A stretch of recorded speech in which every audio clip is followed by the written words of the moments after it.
Hello friends, welcome to our channel Gyan Gali. आज के इस वीडियो में हम देखेंगे खोरठा के टॉप 25 क्वेश्चंस को।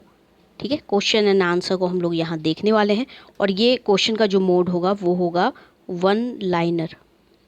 ठीक है, सारे वन लाइनर होंगे। अब इस जो 25 क्वेश्चन हैं तो हम करेंगे इस वीडियो में, तो आपको क्या बेनिफिट होगा? यहाँ आपको ये बेनिफिट होगा कि आप देखिए, ऑप्शन के अकॉर्डिंग तो एक तरीके से अगर आपको नहीं भी आ रहा है तो आप ये चेक कर सकते हो, और जब वो जो MCQs होते हैं कि आपको चलिए तुक्का भी हम मार सकते हैं, लेकिन यहाँ पर क्या होगा, जब आप क्वेश्चन लगाओगे तो ये होगा कि आपको कितना आंसर आ रहा है, मतलब क्या आप डायरेक्टली जो क्वेश्चन आ रहा है उसके आंसर आपको हिंट, कुछ भी ऐसा हिंट मिल रहा है या फिर डायरेक्ट क्लिक आपको कर रहा है या नहीं आंसर। ठीक है, तो एक तरीके से ये जो क्वेश्चंस है तो इस तरीके से भी आप प्रैक्टिस कर सकते हो। ठीक है, एक प्रैक्टिस के लिए अच्छा मुझे लगा कि ऐसे वन लाइनर होने चाहिए। ठीक है, तो 25 क्वेश्चन है, हर सेट में हम 25 क्वेश्चन लेके आएंगे और आप देखोगे कि आपको कितने मार्क्स मिल जाएंगे। ठीक है, आप बताना कि आप क्या टोटल जो 25 में 25 कर पाए, बहुत अच्छा है। ठीक है, तो स्टार्ट करते हैं। ये हमारा सेट नंबर, इसे आप एक तरह से प्रैक्टिस सेट बोल सकते हो। ठीक है, प्रैक्टिस सेट नंबर 1 है ये। ठीक है, प्रैक्टिस सेट नंबर 1 है। आगे आने वाले दिनों में और भी हम कोशिश करेंगे कि आपको ऐसे प्रैक्टिस करवाएं। ठीक है, और 100 जो क्वेश्चन का फुल लेंथ वाला होता है वो वीक में एक दिन या 3 दिन में एक बार हम लाने की कोशिश करेंगे। ठीक है, जैसा कि बताया जा रहा है, या फिर ऐसे भी कुछ अगर आप देखोगे तो पता चल रहा है, जिससे कि जुलाई के लास्ट सप्ताह में एग्ज़ाम होने के चांसेस बन रहे हैं। तो आपको अभी से अगर आप देखो तो आपके पास इधर जून में 15 दिन और उधर 30 दिन, यानी आपके पास टोटल 45 दिन है। तो यहाँ आप जितनी प्रैक्टिस करोगे अपने आप में या जितने क्वेश्चंस के, तो आपको क्या होगा, उतना कॉन्फिडेंस आपका आता जाएगा। कुछ अगर सिलेबस में आपका बचा है तो साइड से आप उसे भी कंप्लीट करते जाए, साथ में प्रैक्टिस करते जाए। ठीक है, चलिए तो हम इसे क्वेश्चन को स्टार्ट करते हैं, ये सीरीज़ को। और पहली बात कि ये सेट में आपको क्या होगा कि पहला जो स्लाइड होगा, ठीक है, तो उसमें आपको क्वेश्चन देखने को मिलेंगे। ठीक है, और दूसरी स्लाइड में क्वेश्चन के साथ आंसर भी होगा। ठीक है, तो बहुत अच्छे से हम करने वाले हैं। तो आइए पहले क्वेश्चन से हम स्टार्ट करेंगे। देखिए, पहला क्वेश्चन यहाँ पे आपको शो कर ही रहा है। ओके, देखिए हमारा पहला क्वेश्चन है, बोनेक लोर कैसन रचना लागे। बोनेक लोर जो है वो किस टाइप की रचना है। ठीक है, ऑप्शन नहीं है तो आपको डायरेक्ट समझना है कि बोनेक लोर जो है वो, एक मिनट रुक जाइएगा, क्वेश्चन, हाँ, बोनेक लोर जो है वो कहानी है। ठीक है, बोनेक लोर जो है वो किस टाइप की रचना है अगर आप कहो तो बोनेक लोर जो है वो कहानी है। ठीक है, ऑप्शन में आपको कहानी, संस्मरण इस टाइप से दिया जा सकता है, जिन्होंने पढ़ा वो इजीली मान लेंगे। ठीक है, तो ऐसे कोई भी बात नहीं। ये देखिए, और एक इसमें क्वेश्चन बन सकता है, ये कौन सी बुक की है, तो ये छाहिर जो बुक है उसकी कहानी है, और ये जो बोनेक लोर जो कहानी है वो सेकेंड नंबर की कहानी है। ठीक है, दूसरे नंबर की, पहले नंबर पे जो आती है वो छाहिर नाम का टाइटल ही है, जो छाहिर बुक का जो टाइटल है उसी टाइटल से कहानी भी है पहले नंबर की। सेकंड पे आती है बोनेक लोर। तो क्वेश्चन आपको पूछा जा सकता है कि बोनेक लोर कितने नंबर वाली कहानी है, मतलब कितने नंबर पे आती है। ठीक है, तो ऐसे भी क्वेश्चन हो सकते हैं, तो थोड़ा ध्यान रख लीजिएगा। चलिए नेक्स्ट क्वेश्चन की ओर बढ़ते हैं हम। नेक्स्ट क्वेश्चन है, चानोवली। ठीक है, चानोवली कौन कहनिक पात्र हके। पात्र को भी आप बहुत अच्छे से ध्यान रखिएगा, क्योंकि पात्र से भी क्वेश्चन आपको पूछ लिए जाएंगे। तो चानोवाली कौन कहनिक पात्र हके, किस कहानी की वो पात्र है। नेक्स्ट स्लाइड में आंसर देखेंगे हम कि चानोवाली ओ दीदा। ठीक है, ओ दीदा जो कहानी है। ठीक है, अब ये कहानी कौन सी है, तो ये सोंद माटी की जो बुक है, सोंद माटी, उसकी कहानी है। ओ दीदा यानी नम आँखें, या फिर आप बोल सकते हो नम आँखें, इसका मतलब होता है। या फिर आप बोल सकते हो इसे कि जैसे बोलते हो ना, आँख भरल, लोर टाइप से, लोर भरी आँख होता है ना, तो वो टाइप की है, मतलब नम आँखें। ठीक है, ओद दीदा। ठीक है। तो चलो, जब पहली बार हम ये पढ़ रहे थे ओद दीदा, तो मुझे दीदा का मतलब ऐसा कुछ दादी लगा था, ठीक है, और ओद रियली मुझे नहीं पता था। फिर पढ़ते हुए समझ में आया कि ये नम आँखें हैं, ऐसा भी है, ठीक है। तो चलिए, ऐसे ही आपको और भी कुछ वर्ड्स पूछे जाएंगे, आपको ना कुछ वर्ड से भी क्वेश्चन दिए जा सकते हैं कि इस वर्ड का मतलब क्या होता है, उस वर्ड का मतलब क्या होता है, ऐसे भी पूछ लिया जाएगा। तो कुछ आप लोग वर्ड्स भी जो इम्पोर्टेंट हैं एग्ज़ाम में प्रीवियस वाले में देखिएगा, तो वो जितने भी वर्ड्स हैं तो वो भी इम्पोर्टेंट होते हैं, तो आप उसे भी ज़रूर देखिएगा, ठीक है। ऐसा ना हो कि आपको ना पता चले और आप कुछ और उसका आंसर मार के आ जाओ, ठीक है। चलिए हम नेक्स्ट क्वेश्चन देखेंगे। क्वेश्चन नंबर 3, कोनो बेगैत प्राणी चाहे घटनाक बाबते लिखल मन परुआ बात के की कहल जाए, ठीक है। मन परुआ बात के की कहल जाए, तो इसका राइट आंसर है, इसका राइट आंसर क्या हो जाएगा, राइट आंसर हो जाएगा संस्मरण, ठीक है। यानी किसी की याद में, मतलब कोई घटना हो गया या किसी से मिलना हो गया, उनसे आप कभी मिले हो, किसी व्यक्ति से या किसी स्थान पर उससे आप मिले हो, ठीक है, या किसी चीज़ को लेकर रिलेटेड आप मिले हो, तो वो जो बात होती है उस बात को जो आप लिखते हो, लिखी हुई जो बात होती है, तो वो संस्मरण कहलाती है, ठीक है। फिर शब्द चित्र अलग होती है, ठीक है, शब्द चित्र, रेखा चित्र, ठीक है, वो चीज़ें अलग आती है, अलग कैटेगरी में। नेक्स्ट क्वेश्चन है, दामोदर पारसनाथ डहर यात्रा कौन पर्वे आर कहिया करल गेल हले। 1 मिनट, मैंने यहाँ आंसर वाला डायरेक्ट दिया, अच्छा यहाँ देख लीजिए। दामोदर पारसनाथ डहर यात्रा कौन पर्वे आर कहिया करल गेल हले। देखिए, आप ये सोचिए कि आपको डायरेक्ट क्लिक कर रहा है कि आंसर क्या है। देखिए यहाँ पर कौन पर्वे, तो पर्वे आप बता सकते हो, लेकिन किस तारीख को या फिर कहिया करल गेल हले, मतलब कब किया गया था वो बताना है, ठीक है, पर्व में नहीं। अगर आपसे कोई तारीख वगैरह पूछ लिया जाए कि किस तारीख को किया गया था या कुछ ऐसे क्वेश्चन बनेंगे, तो वहाँ पे आप कंफ्यूज करोगे, ठीक है, या फिर शायद आप ऑप्शन के अकॉर्डिंग ही मार पाओ। लेकिन आपको ये देखना है कि आप डायरेक्ट आ पा रहा है यानी, ठीक है।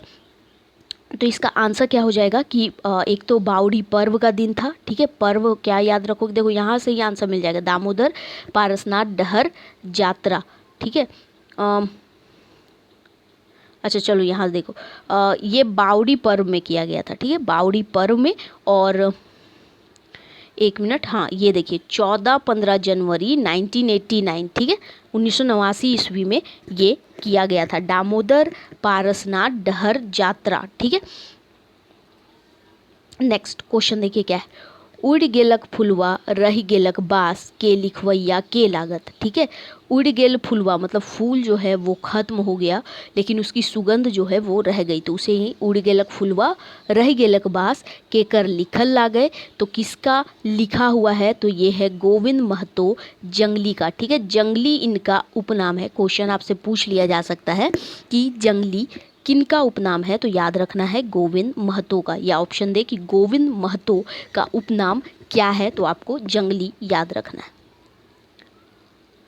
नेक्स्ट, दार्जिलिंग आर गंगटोकेक यात्रा वृत्तांत, ठीक है, दार्जिलिंग आर गंगटोकेक, यहाँ आगे और है, ठीक है। ये जो यात्रा वृत्तांत है के लिखले हत, ठीक है, ये किसने लिखा है वो बताना है आपको, ठीक है।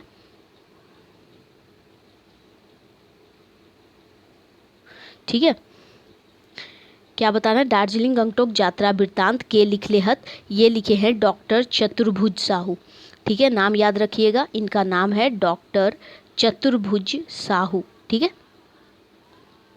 नेक्स्ट क्वेश्चन है, बोरुआ अड्डाक अखय बोर संस्मरणे केकर ले लिखल गेल है, मतलब बोरुआ अड्डा का अखय बोर किसके संस्मरण को लेकर, मतलब किसकी याद में या संस्मरण जो बोलते हैं उसको लेकर लिखा गया है, ठीक है। तो ये लिखा गया है श्रीनिवास पानूरी, ठीक है, श्रीनिवास पानूरी, जिनकी हमें 2 नाटक पढ़नी है, एक कविता संग्रह जो है बुक है वो पढ़नी है, ठीक है।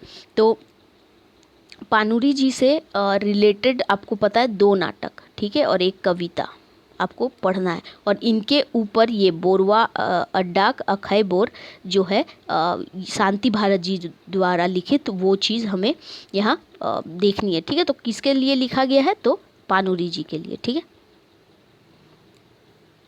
नेक्स्ट क्वेश्चन है, एक मौनी फूल कविता संग्रह कौन कवि हक है? मतलब देखिए, कविता संग्रह जो है वो कौन कवि का हक है? एक मौनी फूल कविता संग्रह कौन कवि का हक है? किस कवि का है ये? तो ये है संतोष कुमार महतो का। ठीक है, किनका है ये? तो ये है संतोष कुमार महतो का। ठीक है, अभी मुझे एक चीज़ ऐसे क्लिक हुआ है, ध्यान आया कि एक हमारे व्यूअर है, ठीक है, पता नहीं वो न्यू व्यूअर है या पहले से देख रहे, उन्होंने मुझे वीडियो कमेंट में हाँ कमेंट में सजेस्ट किया था कि क्वेश्चंस तो अच्छे होते हैं मगर मेरे क्वेश्चन पढ़ने में थोड़ा इम्प्रूवमेंट होना चाहिए, या फिर उनको ऐसा लगता है कि हम सही से क्वेश्चन को लाइन बाय लाइन पढ़ नहीं रहे हैं या सही उनके अकॉर्डिंग ऐसा है। तो हो सकता है कि उनके अकॉर्डिंग हो, मुझे ऐसे एडमिट क्या करूं मैं कि ठीक है, तो मेरे हिसाब से जिस तरह पढ़ना चाहिए वो पढ़ रहे हैं। ठीक है, अब आप जब अकेले, अब देखो, अब आप ऐसे खुद रीड करोगे और ऐसे सामने से आकर के वीडियो में बनाकर अप्रोच करके ऐसे सामने देखिए बिना ऑडियंस के अगर आप जब बनाओगे तो उसमें थोड़ी चेंजेस होती है, या थोड़ा पढ़ने में लगता है कि आप कैसे पढ़ोगे या कैसे चीज़ों को समझाओगे, लाइन बाय सिर्फ आप पढ़ रहे हो। ठीक है, तो हो सकता है उनके अकॉर्डिंग थोड़ा कि मुझे इम्प्रूवमेंट करना चाहिए या और अच्छे से करना चाहिए। तो ठीक है, शायद फ्यूचर में समय के साथ उनको अच्छा लगने लगे, अगर वो सब्सक्राइब किए हुए होंगे चैनल तो शायद देखेंगे फ्यूचर में, जिनको लगता है। ठीक है, और अगर मुझे लगेगा कि ऐसे ही होना चाहिए, ऐसे ही रहेगा, तो ऐसे ही होगा। ठीक है, या फिर जब आप सामने से ऐसे मुझे फेस देखोगे या लाइव में लाइवली क्या बोलूँ लाइव ऐसे आ कर के अगर हम बात करेंगे तो वो अलग चीज़ होगी। बिना किसी स्टूडेंट के, बिना कोई अगर आपके सामने ऑडियंस ना हो और आप ऐसे कर रहे हो तो वो अलग चीज़ होता है पढ़ाने का। ठीक है, तो बस मुझे ऐसे ही बोलना है कि आप लोगों के नेगेटिव कमेंट या कुछ भी ऐसे होते हैं तो उनका भी स्वागत है, क्योंकि मुझे चीज़ें इम्प्रूव करने को मिलती है। ठीक है, मगर फ़िलहाल मुझे नहीं लगता ऐसा कुछ कि क्वेश्चन पढ़ने में या कुछ में ऐसी कोई दिक्कत है। बस ऐसे स्क्रीन पे सिर्फ पढ़ना वो थोड़ा अलग है। ठीक है, आप करके देखना, जिन्होंने नहीं किया है अलग लगता है। ठीक है, और साथ में आप सामने सिर्फ एक रूम पे बैठ के ऐसे चिल्ला के नहीं बात कर सकते, या डायरेक्टली कहीं ऐसे फोकस करना। आप जब पढ़ोगे एक मौनी फूल कविता संग्रह कौन किताब या फिर कौन कवि खक है, ठीक है, ऐसे भी पढ़ सकते हैं। कभी कभी आप फ्लो पे जब जाते हो तो मिस्टेक्स हो जाती है। आई होप, चलिए ये सब बातें करने की नहीं है, मगर मुझे लगा कि बताना चाहिए। ठीक है, कोई नहीं, आप लोगों के पॉजिटिव नेगेटिव जितने भी कमेंट होते हैं सबका स्वागत है। आप लोग प्लीज़ कीजिए कमेंट और बताइएगा ज़रूर कि वीडियो कैसा आप लोगों को लग रहा है। ठीक है, समय के साथ इम्प्रूवमेंट होती जाएगी और ज़्यादा होगा। जैसा आप देखो, हम लोग पहले वाइट ये पे पढ़ते थे, अभी मैंने ऐसे बनाना स्टार्ट किया, मुझे थोड़ा सा समय मिला तो मुझे लगा थोड़ा कुछ अच्छे तरीके से बनाना चाहिए, ऐसे पीपीटी टाइप से, तो मैंने बना दिया। फिर समय मिलेगा तो देखते हैं, और आगे कुछ होगा तो ज़रूर करेंगे। ओके, चलिए आगे नेक्स्ट क्वेश्चन देखते हैं। और देखिए, मैंने पहले भी एक चीज़ बताया कि मिस्टेक्स हो जाते हैं क्वेश्चन पढ़ने में भी, आंसर देने में भी, क्योंकि आप सारे चीज़ राइट नहीं कर सकते। हो सकता है कहीं से मैं जहाँ आंसर लूँ वो रॉन्ग हो सकते हैं, या पढ़ने में मिस्टेक्स हो जाते हैं। ठीक है, तो वो चीज़ें होंगी, आगे भी होंगी। हम मतलब ये नहीं बोल रहे कि हम कि मिस्टेक नहीं होगी, बिल्कुल होगी, आगे भी होगी। आप लोगों को मैंने पहले भी कहा है कि कमेंट में ज़रूर बताएं ये क्वेश्चन गलत है या कौन सा गलत है, हम देख लेंगे, या जो कमेंट पढ़ने आएंगे उनको भी समझ आएगा, वो कहीं बुक से देख लेंगे। ठीक है, तो चलिए नेक्स्ट क्वेश्चन की ओर आगे बढ़ते हैं। देखिए, हमारा क्वेश्चन नंबर 9 है, श्रीनिवास पानुरी जी पहिला खोठा कविता किताब लागे। ठीक है, श्रीनिवास पानुरी जी का जो पहला खोठा कविता का किताब है, ठीक है, वो कौन सा है? ठीक है, श्रीनिवास पानुरी जी पहिल खोठा कविता किताब लागे, पहला खोठा कविता का जो किताब है वो कौन सा है? क्या आप लोगों को डायरेक्ट याद है? नहीं है तो नेक्स्ट स्लाइड में हम देखते हैं। उसका नाम है बाल किरण। ठीक है, क्या नाम है? बाल किरण। नेक्स्ट, चाभी काठी एकांकी नाटक के लेखक के नाम बतावा। तो इसके लेखक कौन है? तो नेक्स्ट स्लाइड में हम देखेंगे कि इसके लेखक है श्रीनिवास पानुरी। अभी मैंने बताया पानुरी जी की 2 नाटक हमें पढ़नी है। पहली नाटक ये है, दूसरा जो एक और पढ़ना है वो है उद्भासल।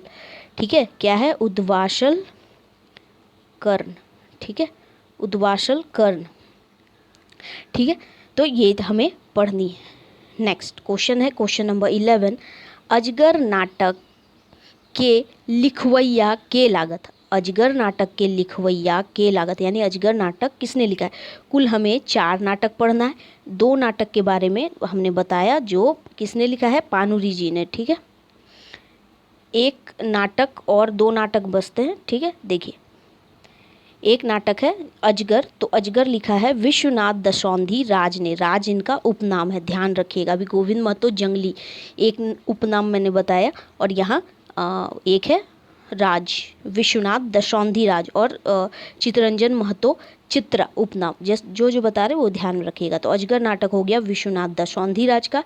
एक और नाटक पढ़ना है वो है डाह, जिसे लिखा है सुकुमार ने। ओके, नेक्स्ट क्वेश्चन देखिए क्वेश्चन नंबर 12। अजगर नाटक के पहिल प्रकाशक लागे। अजगर नाटक के पहले प्रकाशक कौन है वो हमें बताना है। तो अजगर नाटक के जो पहले प्रकाशक है वो है बालीडी खोरठा कमेटी। ठीक है, नेक्स्ट क्वेश्चन है हाँ मैं खड़ा हूँ। क्या है? हाँ मैं खड़ा हूँ कैसन निबंध हके। हाँ मैं खड़ा हूँ कैसन निबंध हके, तो यानी कि ये किस टाइप की निबंध है? तो ये निबंध है फिंगाटी, जिसे अलाठी और एक क्या बोलते हैं, व्यंग, व्यंग टाइप वाला वो है। ठीक है, हाँ मैं खड़ा हूँ। नेक्स्ट है डाह नाटक के लेखक के लागत। अभी जस्ट मैंने बताया डाह नाटक के लेखक कौन है, तो वो हैं कौन है? सुरेश ये सुकुमार। ठीक है, कौन है? सुकुमार। नेक्स्ट देखिए श्रीनिवास पानुरी कर लिखल नाटक हके। अभी जस्ट नाटक हमने बताया कि इनका लिखा कौन सा नाटक है, तो उद्वासल कर्ण है, और एक याद रख लीजिए चाभी काठी। ठीक है, उद्वासल कर्ण यानी कि कर्ण महाभारत से लिया गया, ये कर्ण का एक कैरेक्टर पर। ठीक है, मतलब कर्ण का जैसे पात्र को, कर्ण के पात्र को लेकर के ये नाटक लिखा गया है। ठीक है, जैसे महाभारत में और भी पात्र है, लेकिन उसमें से कर्ण के पात्र को लेकर इन्होंने लिखा है, ये नाटक का मंचन किया है। ठीक है, नेक्स्ट संज्ञाक औजी यानी कि औजी मतलब होता है बदले। ठीक है, प्रयोग हवैया शब्द के कहल जाए। इस टाइप के शब्द को क्या कहा जाता है जो संज्ञा के बदले में आते हैं? तो संज्ञा के बदले जो आते हैं उसे सर्वनाम यानी कि सर्वनाम, ठीक है, कहते हैं। नेक्स्ट राजनीतिक झगड़ाएं कौन देश नाय पड़ है। राजनीतिक झगड़ाएं कौन देश नाय पड़े, कौन सा देश है जो राजनीतिक झगड़ा में नहीं पड़ता है? तो कौन सा देश है? तो यूरोपीय देश है, जापान है, और साथ ही विकासशील देश है। ठीक है, क्या है? विकासशील देश। नेक्स्ट खोरठाएं आहना ककर कहल जा है। ठीक है, आहना ककर कहल जा है। आहना नाम मत किसी का, ठीक है, आहना खोरठाएं आहना ककर कहल जा है, तो ये कहा जाता है मुहावरा को। ठीक है, नेक्स्ट उद्वासल कर्ण नाटक कौन बच्छरे यानी कि कौन सी ईस्वी में छपल है, किस ईस्वी में छपा है वो? तो वो छपा है 2012 में। ठीक है, 2012 में। नेक्स्ट क्वेश्चन है सप्तल साड़ा। ठीक है, सप्तल साड़ा में वर्णित लोक कैसन हत। सप्तल सपटल साड़ा में वर्णित लोग कैसन हत। तो सपटल साड़ा में वर्णित लोग जो है वो सीधा साधा है, मतलब सोज माटा, गरु नियर सीधा और टकुआ और छल कपट से दूर रहने वाले। ठीक है। नेक्स्ट, तोपल कर उल्टा यानी कि विपरीतार्थक शब्द लागे। ठीक है, ऐसे क्वेश्चन आएंगे। ठीक है, ये इसे आप VVI कर लो, इस टाइप के क्वेश्चन पूछे जाते हैं एग्जाम में। ठीक है, तो तोपल कर उल्टा शब्द क्या होगा, उटकल। ठीक है, उटकल जैसे आप सुनते होंगे, अखन उटक के रख दे वो सब बात, ऐसे बोलते हैं ना लोग। ऐसे आप देखोगे कि जब कोई झगड़ा होता है ना, तो झगड़ा होता है तो वहाँ जैसे बाती होने लगता है, तो उसके बारे में कुछ बोला तो बोलेगा अखन तोर ऊपर से नीचे उटक के रख दे वो सब बात, है ना। तो वही है उटकल, मतलब जो छिपा हुआ है उटक देना, उसे उजागर कर देना।